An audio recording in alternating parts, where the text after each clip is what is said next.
Good morning. What's good, man? It's your boy Protect, man.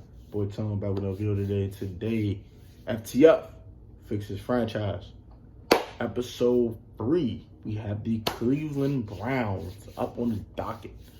I'm gonna talk about this is a one-part video. I'm not doing two parts. I think the front office is completely fine, to be honest with you. They have a really good GM, really good team president. They're not investing in this team. They're not to evaluate talent and acquire talent. I'm not worried about that. This is strictly on the roster and coaching. This is a one-part series. This might be one of the shortest Fix This franchise videos, but I'm going to be very descriptive as possible in this short time. Let's get into it. I'm going to start 2019 Cleveland Browns have been up and down. They start 2-6, as you know. They just won 2 straight, beating the Steelers and beating the Bills in a row. And they got to the whole controversy with the whole Mason Rudolph, Myles Garrett situation, all that crap. But now they're 4-6, 6 to go. They are 3 games out of the AFC North race for first place.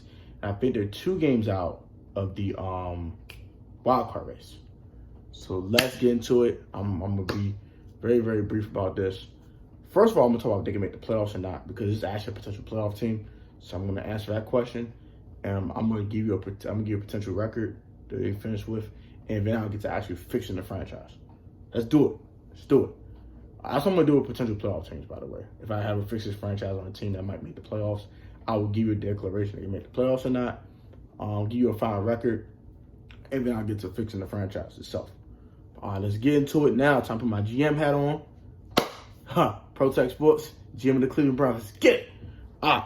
Stop, man. Do this team make the playoffs? No. Hell no. Done. They're not making the postseason. Dead. Simple. They start 2-6. You're not making the playoffs on 2-6. Not happening. Done. Simple. Unless they win 6 straight. Not happening. No.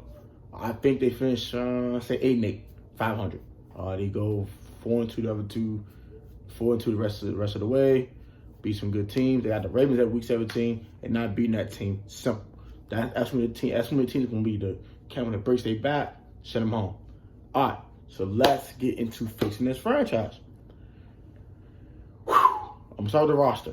I like this roster, except for one glaring weakness. This offensive line is horrible. It's horrid. It's putrid. It's terrible. It's awful. It's terrible. So how you fix this? All right. You'll probably have a top 15 pick in the draft. I think you draft a right tackle at 15 or wherever you are at that top 15, right?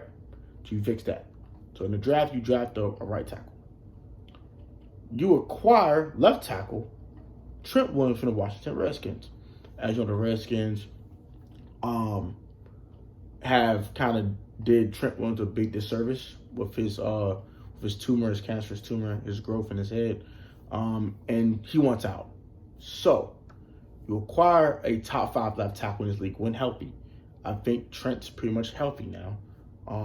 By the time you actually acquire him, the price would be a lot lower than it was in August. So you probably get him for a third round pick and maybe a nice player, maybe like a Greedy Williams or something like that. Because they need cornerback help in Washington. So I think you kill 2 birds with one stone, give them a draft pick they can need and a player that will allow them to acquire a player like Trent Williams' caliber. You have a right tackle that you draft in the first round, Trent Williams on the left-hand side. You can maybe acquire a guard in free agency or something, maybe like a Brandon Sheriff, another Washington Redskins offensive lineman that will be looking to be on the market, but not in the trade market, but a free agent market. So with that being said, you have a Sheriff and a guy you drafted top 15 on the right side. You have your boy Trent on the left. I think it's a really solid offensive line that gives Baker Mayfield time to throw the football and opens up holes in the running game. Next, running back position is fine. I think you might lose Kareem Hunt in the offseason, though. So you might need a guy to back up Chubb. Outside of that, I think they're fine. Wide receiver, they're probably one of the best receiving corps in football. I like David Njoku when healthy. The offense is fine. The skill position is completely fine. They need to fix the damn line. The line is terrible. So you fix the line, right? Fix the line. Okay, the defense, secondary needs to stay healthy, honestly. I've been seeing a lot of secondary injuries this year from the Browns. Linebacking core is solid. Not great, but solid. And then you still have Myles Garrett and guys like that, and Olivier Vernon rushing the passer. So that being said, Even though you don't have Myles Garrett this season, you still have him on his roster for the future. So I do like the roster a lot. Coaching is a problem in Cleveland. I was about to say Kansas City. Oh, goodness gracious. But look, Freddie Kitchen needs to be fired. He should never have been the head coach. Simply put, you should have kept Greg Williams as your head coach. And Freddie Kitchen should still be the offensive coordinator. That's the problem in Cleveland. They let Baker Mayfield choose his head coach. Baker Mayfield is a second-year quarterback. You think this man deserves some kind of favoritism in the daggone organization? You lost your mind? If you ain't keep Greg Williams, shut your mouth. Fools. Fools. Fools, I tell you. Fools.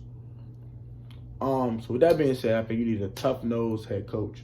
Someone not as lenient as Freddie is. Because this team is completely undisciplined. That whole Myles Garrett situation never happened. I don't give a crap if Mason Rudolph called you the N-word with a hard ER. I don't care, bro. You do not swing a helmet at anybody, bro. This man has roughing the passer penalties all over the world, all over the place. He hit the lane walk in the face earlier this season. He's undisciplined as hell. This team gets a bunch of penalties every week. This team's undisciplined. That's why they're losing freaking football games. This is why they're 4-6. This is why they're underachieving, because of the lack of discipline on this damn roster. And why you have no damn discipline? Because coaching sucks. Freddie Kitchens needs to be fired, especially if they can't win the next 6 games and get to 10-6 and make the postseason. Even if they do, I think Freddie Kitchens should be fired. I think you can upgrade the damn head coach position. That's a much more disciplined head coach who's going to cut these penalties out and all this bull crap out. Simple. Okay? Simple. Cut it out. So all that being said, to fix this franchise, you need 2 things. You need to acquire actually 4 things. You need to acquire Trent Williams, get the best guard available in free agency, draft the left tackle in the top 15 in the draft. That's available. That's actually worth the pick. Afterwards, you fire Freddie Kitchens and hire a much more disciplined head coach that knows his X and O's. Once you do that, the Cleveland Browns will be just fine. They have the talent there. They already have the nucleus there with Baker Mayfield and Nick Chubb and David Njoku and Odell Beckham Jr., Jarvis Landry. They can use a third receiver too, in my opinion. A third solid receiver. But I like Rashard Higgins too, so I think they found wide receiver, to be honest. You got Denzel Ward, Greg Williams, Myles Garrett, Larry Vernon, guys like that on the defense that I really like a lot. They can use a little help at safety, but outside of that, the team's pretty solid. So I think you can use a safety, you need offensive line help, and you need a new head coach. That's it. This team is fine. I like this team a lot. So I think you do that. I think you'll go from 8-8 in 2019 to about 11-5 in 2020. Probably more like 10-6, 9-7. But I'm gonna go to a much more higher record than probably people would give them going to 2020. I think this talent seems pretty good, and you can contend with the Raiders for AFC North supremacy. So that's my video on this Fix This Franchise, episode 3 on the Cleveland Browns. Next on the docket is the Los Angeles Chargers. As you know, I stated in my SOTR last week that I'm going to do the Chargers next. That'll be next week's episode of Fix This Franchise. After that will be the Falcons. You guys take it easy. You have a great Friday. Put God first out the way. Protect sports fan. Be strong over here. Professional technical sports over here. You might not be the most athletic, but you had the most funny, sound, technical. Always remember that. You guys take it easy. Have a great day, guys. Peace. Protect. Game.